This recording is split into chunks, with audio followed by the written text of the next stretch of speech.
thank you everyone for coming, and thank you for the Contemporary Art Museum for hosting me. I'm going to talk a little bit about object-oriented philosophy and speculative realism with respect to what I'm calling speculative aesthetics. So I'm not really going to talk about art.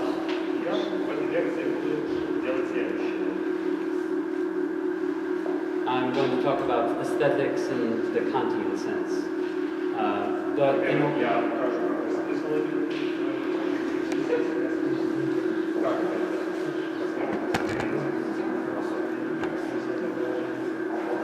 So I'm not going to talk about art specifically, but what I have to say will be, in some ways, I think, relevant to, and this is coincidence, the exhibition they have here about landscape.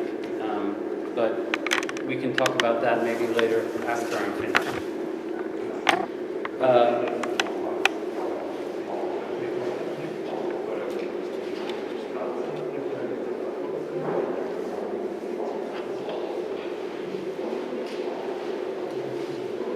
Okay, so I'll talk for about 1 hour. I have a paper prepared. I think maybe Jana said I have a new book coming out next month called Plastic Bodies, Rebuilding Sensation After Phenomenology. And in that book I use a phrase, speculative aesthetics, to describe what I'm doing.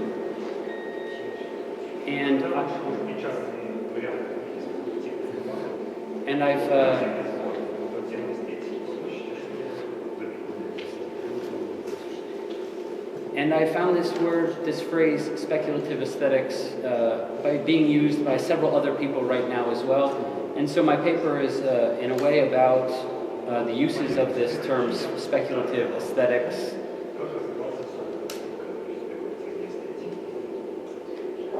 And after I talk about some of the different uses, I'm going to look in more detail at the way that speculative aesthetics is used by philosopher Graham Harman.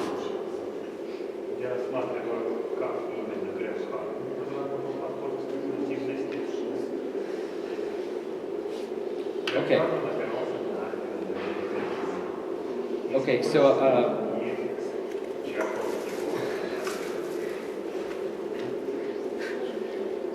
I'm going to begin the paper so that me and the translator are on the same page.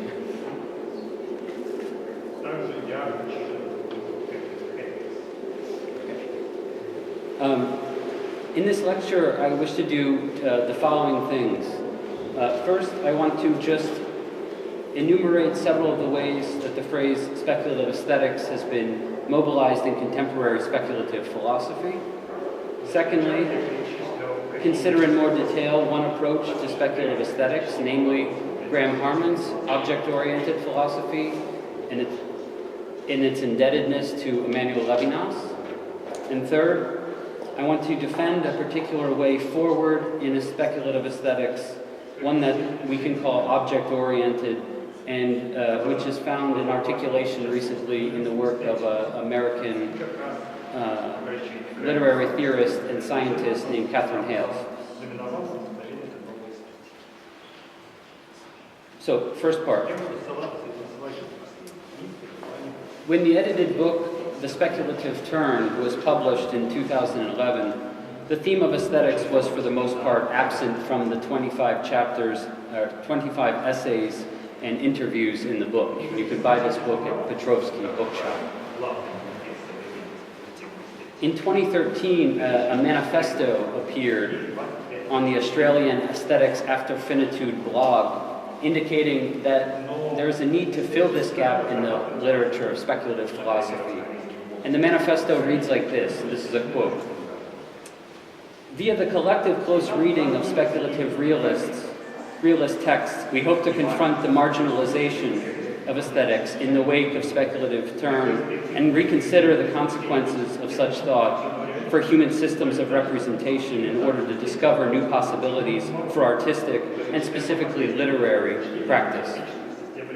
This reading group will consolidate and invigorate engagement with speculative realism in Australia, creating a local hub for antipodean work on new materialism and new realism.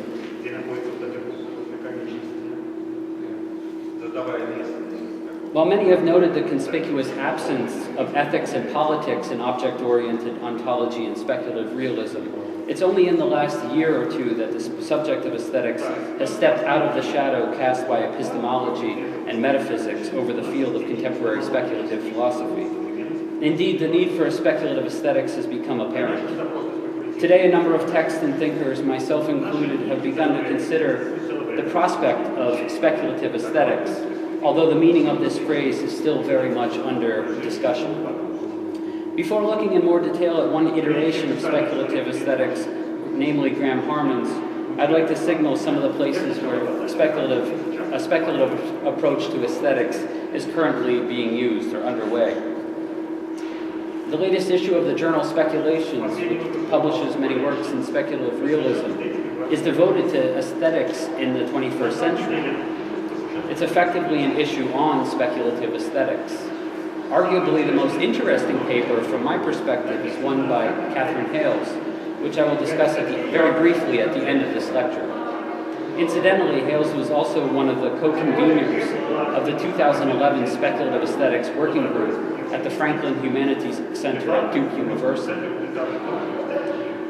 At the end of 2014, Ergonomic, the publisher who publishes Peter Wolfendale's book, also responsible for printing the transcript of the 2007 Speculative Realism Roundtable at Goldsmiths College in London, and who devoted the entire second issue of their journal Collapse to the theme of speculative realism.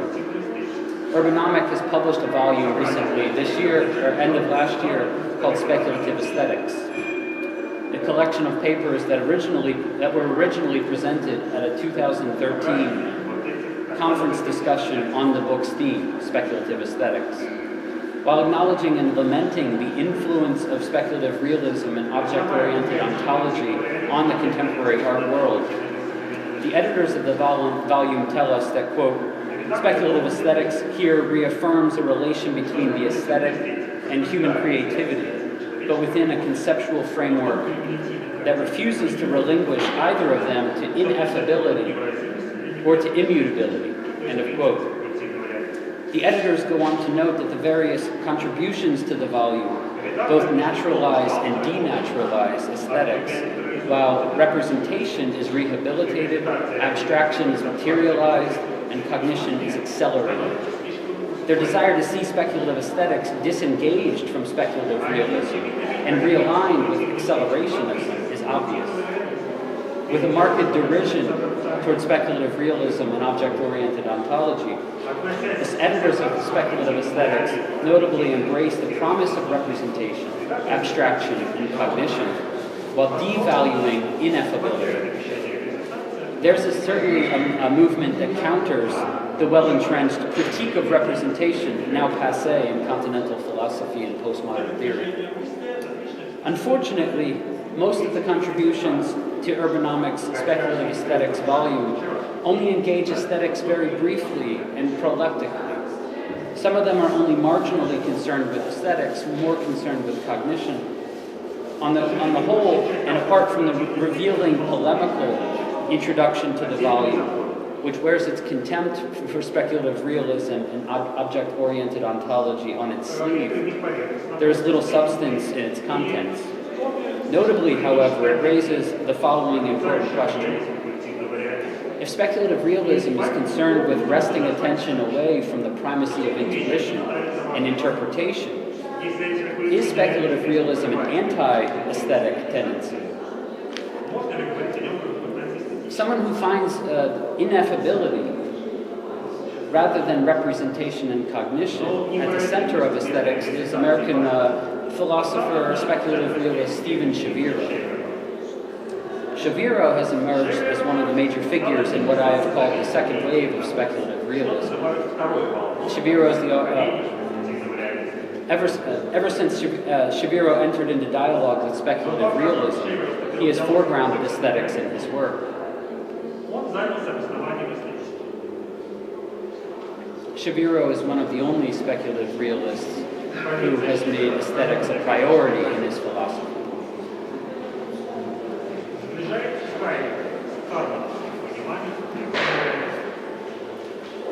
While an important critic of speculative realism and object-oriented ontology. Shaviro's position has an affinity with Graham Harman's species of speculative realism, as Shaviro notes in his recent book, The Universe of Things on Speculative Realism. This text is in some ways a continuation of his 2009 book, Without Criteria, Kant, Whitehead, Deleuze, and Aesthetics, which you can also buy at Petrovsky.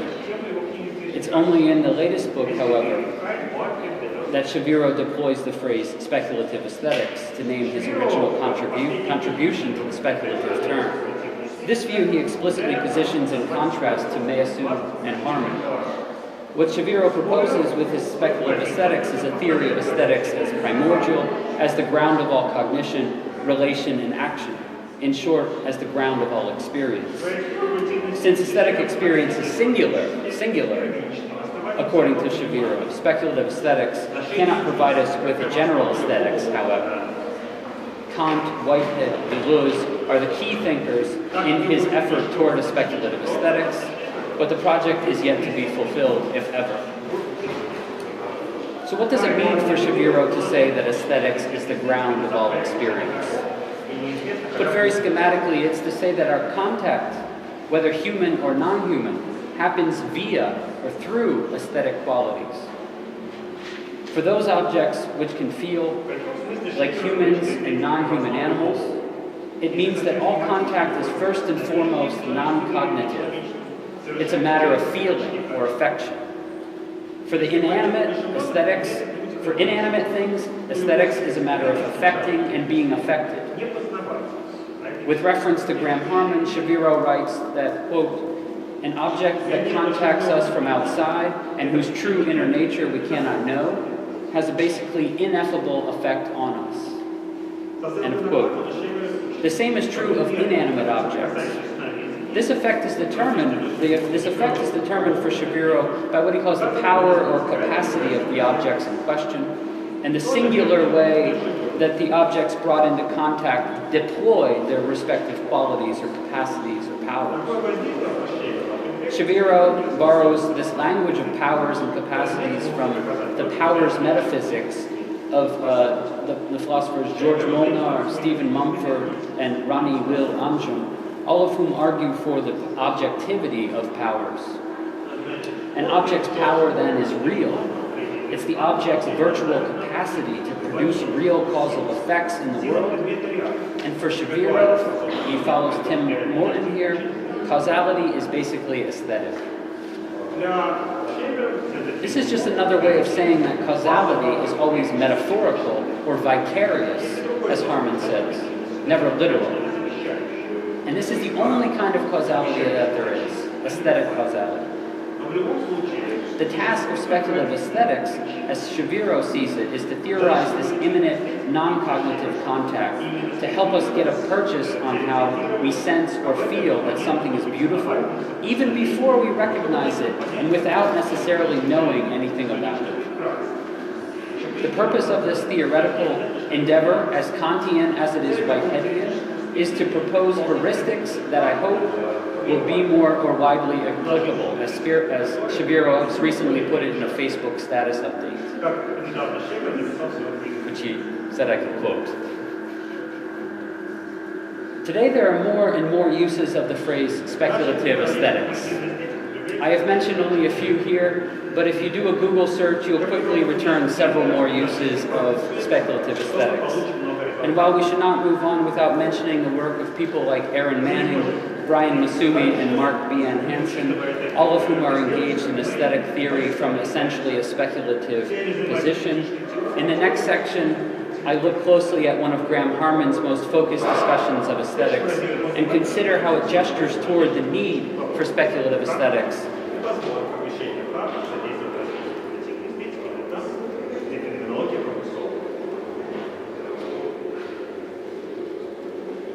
So in this next section, I want to look specifically at a couple of essays by Graham Harman.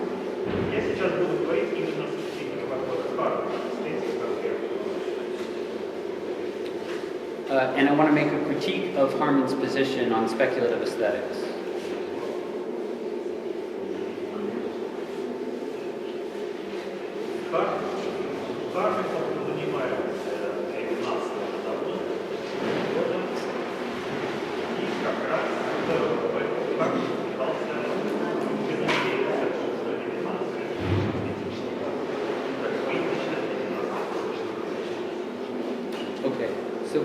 In a 2007 essay titled Aesthetics as First Philosophy, Levinas and the Non-Human, Graham Harman advances the provocative thesis that in Levinas's work, it is aesthetics and not ethics that's first philosophy.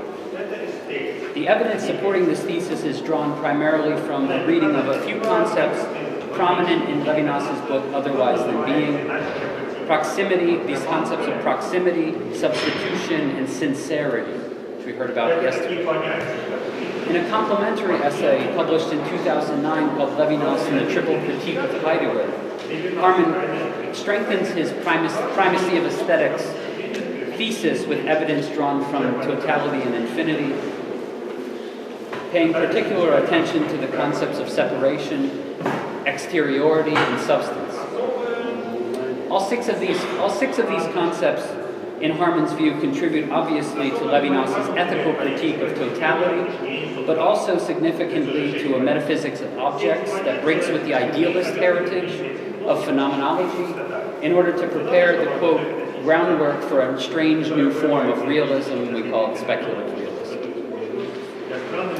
Unfortunately for Harman, Levinas's realism does not take the final step of severing concrete entities from their dependence on human beings. As an object-oriented philosopher, Graham Harman's main purpose for reading Levinas this way is to show that Levinas is someone engaged in the project of evincing the irreducible otherness or reality of individual things. That is, Harman wants to show that Levinas is an ally in the struggle against the idealist heritage of phenomenology. While individual things are for Harman and Levinas first and foremost encountered as aesthetic phenomena, as enjoyable substantial qualities, their reality can never be exhausted by any enjoyment, consumption, destruction, or representation. For these totalizing events only ever scratch the sensuous surface of things, whose true identity cannot be seized by what Harman calls the sleek power struggle of totality. Harman suggests that this rearrangement of priorities signals a new research program in contemporary philosophy, one which regards aesthetics rather than metaphysics, ethics, or epistemology as first philosophy. Against this background, my reading or interpretation of Harman proceeds in two stages. In the first stage, it unpacks the meaning of Harman's claim that aesthetics is first philosophy by looking briefly at the aesthetic significance of several key Levinasian concepts. We will look at how these concepts inform Levinas's philosophy of substance and why Harman concludes that Levinas remains beholden to a human-centered philosophy of objects. The second stage of my paper takes issue with Harman's final assessment of Levinas by showing that Levinas's apparent privileging of the human must be read in light of Levinas's account of sensibility, which in my view displaces the human from the center of Levinas's metaphysics. My argument does not contest the thesis that aesthetics is first philosophy, but instead strengthens it by demonstrating that the aesthetic dimension is broader in Levinas than Harman acknowledges, but still not as broad as Harman wants it to be. Okay, first part. Harman on the primacy of aesthetics. As every reader knows, Levinas's chief enemy is what he calls totality. Totality, which also goes by the name of being, war, and the same, is the name given to any closed system which subordinates the identity of individuals to whatever role the system requires them to play. Totality is opposed in Levinas's philosophy by the figures of the other, infinity, the face, and many more tropes designating the irreducibility, the irreplaceable singularity of individuals. In the history of philosophy, Heidegger provides one of the chief models of totality in his characterization of the world as a system of ready-to-hand implements or tools. For Heidegger, the world is a world of equipment, a world of things to be used. For Harman, Heidegger's world is one in which each thing is defined by its relations with everything else, that is, by its place within the total system of equipment. The meaning of a thing is therefore a product of its context. the ways in which it is deployed in the network of things. Specific things bear no meaning on their own, only insofar as they are deployed in the future-oriented, purpose-driven project Dasein. Their meaning, then, is a function of a system external to themselves and to which they are made to submit. As Levinas says in Totality and Infinity, in totality, quote, individuals are reduced to being bearers of forces that command them, unbeknown to themselves. The meaning of individuals, invisible outside of this totality, is derived from the totality. For the ultimate meaning alone counts. The last act alone changes beings into themselves. End of quote. The philosophy of totality ends up subordinating individuals to the ends, or the teloi, to which they are put, and to what Levinas calls the epic history in which they are mobilized. Ironically, Heidegger, in his critique of the technological and framing of nature, also recognized this tendency and criticized it. There are at least two problems with Heidegger's construal of the meaning of individuals. First, it overlooks the fact that objects are not merely instruments to be used, even if they are useful, even if they are tools in the ordinary sense. Heidegger may be right to point out that our primary mode of engagement with the world is practical, and that things are used to accomplish tasks more often than they are just stared at or represented. But what he fails to appreciate, according to Levinas, is the way in which things are also enjoyed by us, whether we are admiring them, consuming them, or putting them to work. As Levinas puts it in Otherwise Than Being, this is a quote, enjoyment is irreducible to taking in one's hands, for it's already an absorption. It is an ultimate relation with the substantial plenitude of being, with its materiality, and embraces all relations with things. It is, in Harman's words, an experience with no ulterior meaning beyond what we encounter. Enjoyment is entirely non-signifying, and this forces Levinas to break with Heidegger. This does not mean that Levinas rejects Heidegger's account of the world, but that Levinas insists on the primacy of enjoyment, or more generally, affection, within the world. Enjoyment is a kind of fascination, a way of getting caught up in the sensible aspect of things. Somewhat problematically, however, Levinas often construes enjoyment as a kind of disoriented without direction or without meaning. It's an enjoyment of the formless elemental, the amorphous realm of pure qualities in which we are immersed at all times. In Harman's assessment of Levinas, this overstates the case of enjoyment and underestimates the substantial reality of things, that is, their inherent form. To enjoy something is not to experience some directionless, formless pleasure, but to relish the sensuous pleasure that emanates from the surface of specific objects. As Harman puts it, this is a quote, when eating an apple or stroking a kitten, we bask in the murmuring surface that exceeds all meaning. Yet meaning cannot be absent, or all forms of enjoyment would be alike. All would be shapeless elemental wind. In other words, quote Harman again, if enjoyment is the space of non-finality and immediacy, it's not just wind and water, but always definite contours. After all, the enjoyment of bread, sunlight, cigarettes, and kisses are all different kinds of enjoyment. Enjoyment then, that's the end of the quote, enjoyment then is always just the surface configuration of some individual substance. If the world is a network of tools, it's also a network of enjoyment. This enjoyment is not of an elemental mass, but of sensible forms, that is, specific things that affect us in specific ways.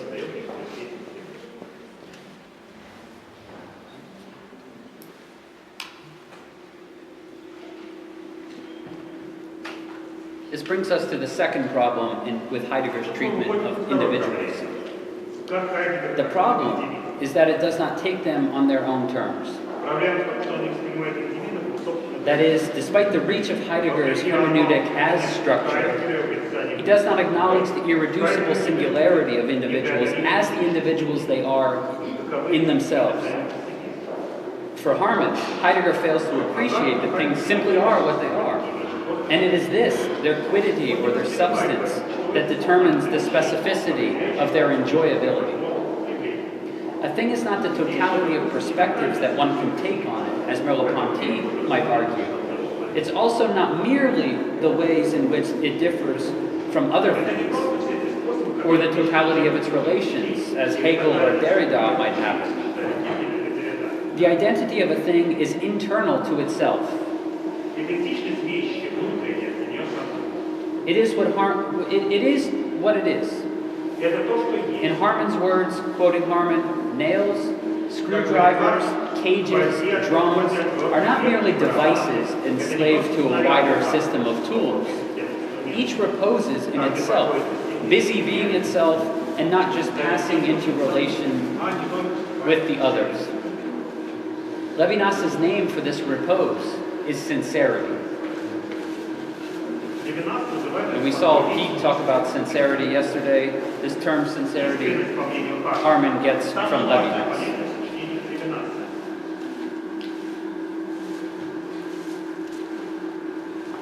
Since sincerity, in Harman's view, is the most important concept in Levinas's corpus, because it names the way in which things resist reduction to any system of relation or representation. It marks them as irreducible realities, whose alterity will never be subsumed by any totality. It is the mode of presentation of their reality. Harman says, indeed, sincerity is nothing less than Levinas's name for any reality at all. Everything is what it is, and does not pass elsewhere by means of relations. Each point of reality stands in itself, candidly being just what it is. End of quote. When Levinas speaks of the proximity or eleity of the other, he speaks of the other's presence to me as a presence that cannot be subsumed or fully comprehended. He calls this, quote, a way of concerning me without entering into conjunction with me. To make contact with the other or to communicate requires us to approach the other as other, that is, with sincerity. And it is to take the other seriously as an irreducible singularity, which must first be encountered at the surface, at the level of the aesthetic or the sensible. But things are also always more than what they seem, how they appear to us, or how we enjoy them. The reality overflows and exceeds what it seems to be on the surface, where the reality is only ever, as Harman puts it, caricatured. In what he calls the deep fission between the appearance of things and their inner reality, Harman says, the thing resides in absent depths and is not directly present before us.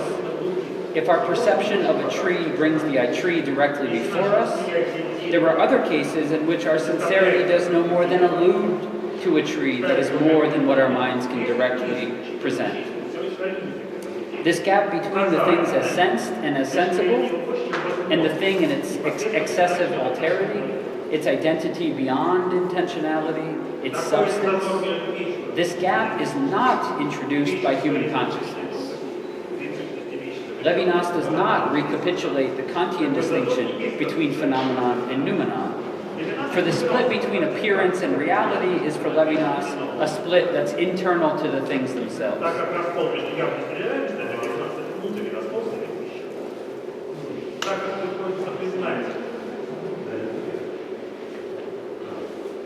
Yesterday, if you were at Peter Wolfendale's talk, you got a nice diagram of what I'm talking about at this moment.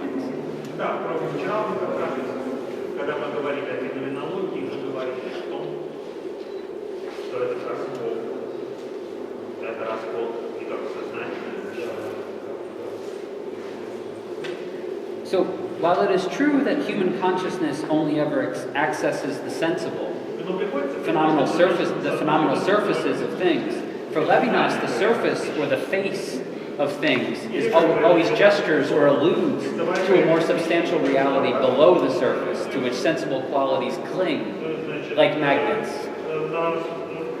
So for Harman, it's the allure of things, the way in which their surfaces beckon to us, or toward a reality forever beyond their appearance, that Levinas appreciates more than most other phenomenologists. It is the promising kernel of Levinas's aesthetics and the seed of a more elaborate realist metaphysics of things, object-oriented philosophy. Where Levinas's realism comes up short, however, in Harman's assessment, is in the way that it privileges the human capacity to isolate discrete things, to carve them out of what would otherwise be an undifferentiated mass of qualities, an Anaxagorean aporon. In our enjoyment, things come to us, writes Levinas, from out of the elemental background of consciousness. Levinas says, and this is a quote, things come to representation from a background from which they emerge and to which they return in the enjoyment we can have of them. So, to be sure, Levinas affirms a non-intentional, non-cognitive layer of reality. He calls it the elemental medium. That this is beneath representation. But this layer of reality only takes on the shape of things when human consciousness carves it up, or separates or hypostatizes it into what Husserl calls intentional objects.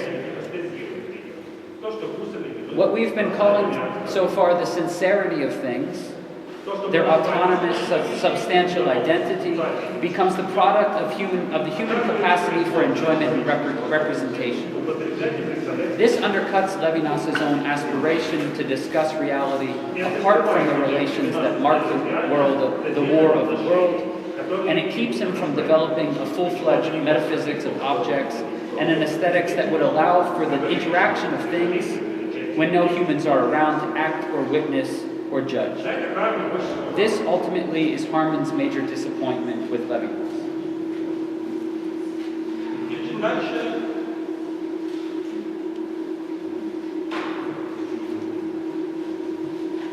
So part 2, Levinas on sensibility.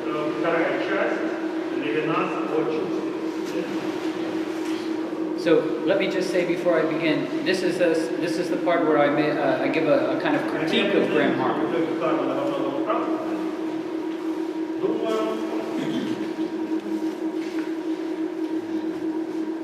Okay, so while I think there's a lot of truth in Harman's complaint, I'd also think he is too quick to suggest that Levinas's aesthetics privileges the human over the non-human.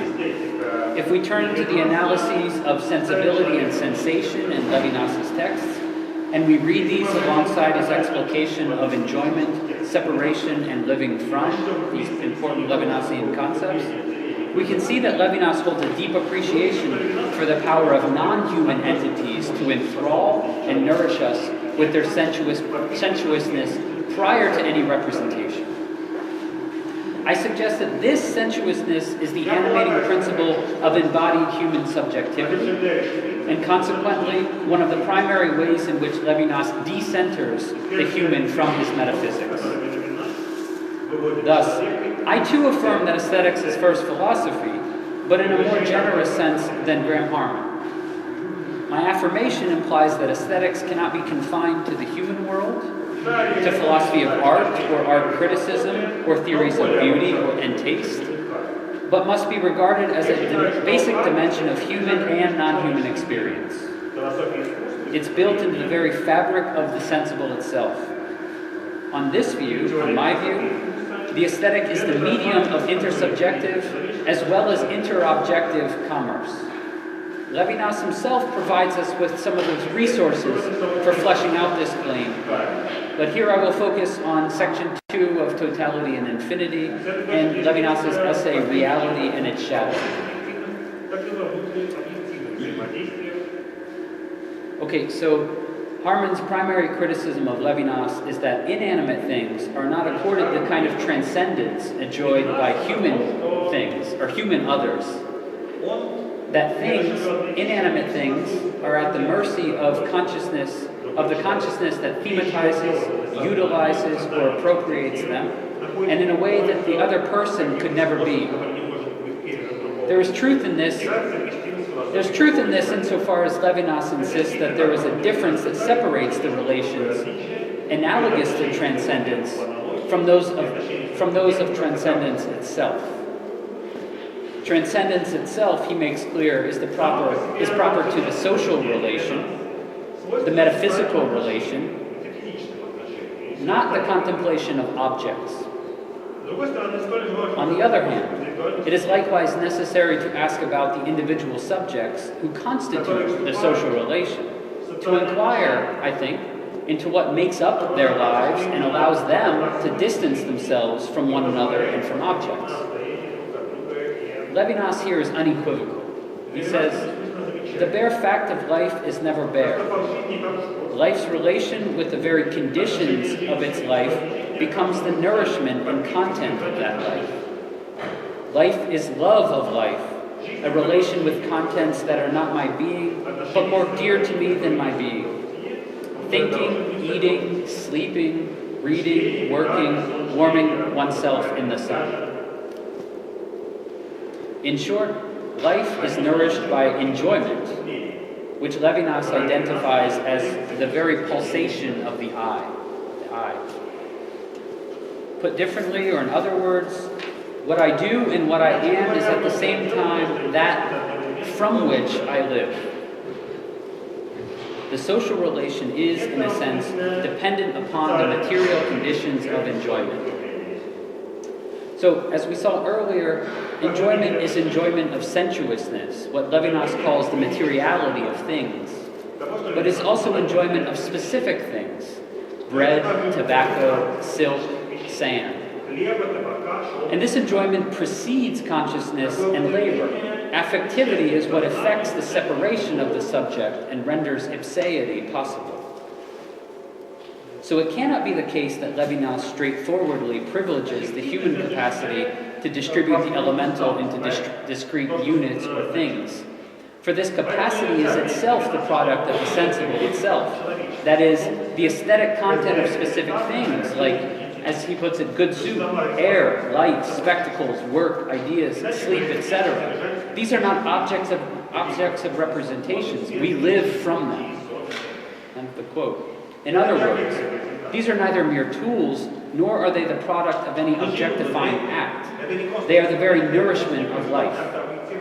If they were the product of consciousness, of a meaning-giving act, as they are in Husserl, what would it mean to say that we live from them? What would it mean? It would mean that we somehow produce the very means of our own nourishment, that we consume and live from nothing other than ourselves. This is clearly impossible. The elementary function of the other depends on its otherness, its capacity to be assimilated by the same. As Levinas says, this is a quote, "The world I live in is not simply the counterpart or the contemporary of thought and its constitutive freedom, but a conditioning and an antecedence." End of the quote. Antecedent to thought, to thematic intentionality, to representation, is a life lived from sensibility, which Levinas calls the mode of enjoyment. Sensibility, which is first and foremost affective, does not nourish itself on thought, perception, or cognition, but on sensible qualities and sensations. It's not merely an impoverished form of knowledge or an inferior level of representation. Sensibility is sufficient unto itself, content and satisfied with the given. An existence which has this mode, Levinas writes, is the body. But the body is not only what is steeped in the element, but what dwells, that is, what inhabits and possesses. So bodily existence, which precedes both instrumental action and theoretical knowledge, is constituted and supported by the sensible. And in the last analysis, the sensible plays a transcendental role for Levinas, one that precedes the objectification of things by thought and by language. It is on this ground that the ethical encounter with the face of the other must occur. Sensibility is the condition of possibility for responsibility. In this respect, aesthetics supplants ethics as first philosophy. So to conclude this section, If a concept is the means by which the intellect seizes upon, grasps, and comprehends the objects of the world, then it is via sensation that the world grasps my body and individuates me as this individual, positioned, separated, frozen in my singular enjoyment of the unique constellation of sensations that I live from. Sensation, says Levinas, breaks up every system. The mechanism by which sensation takes hold of me is rhythm.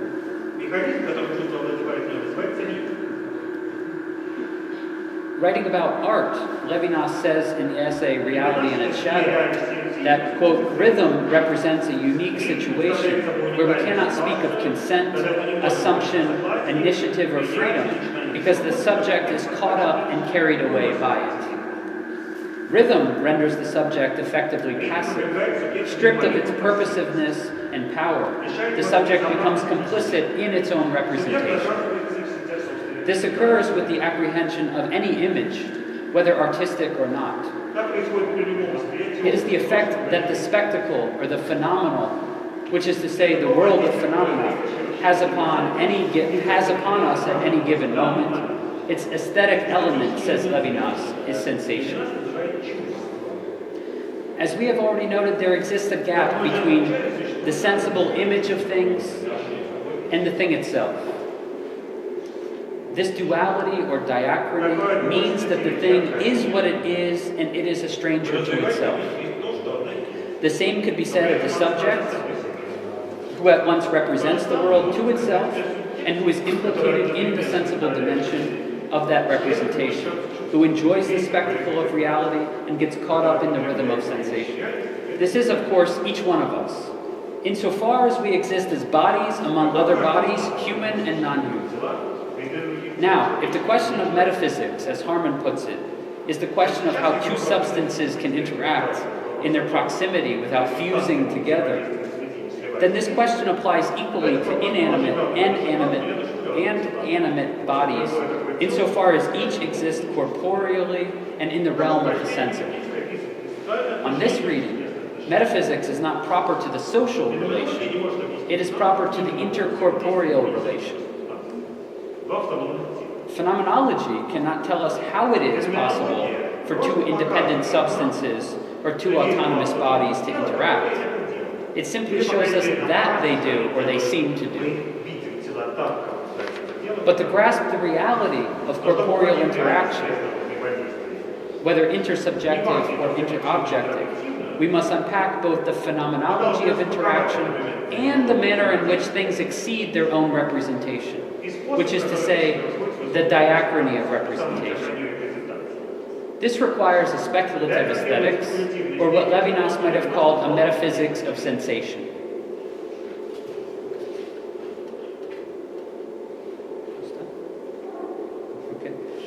Okay, so that's my critique of Harman. Yeah. This last section, I just want to suggest where I might be going with this speculative aesthetics.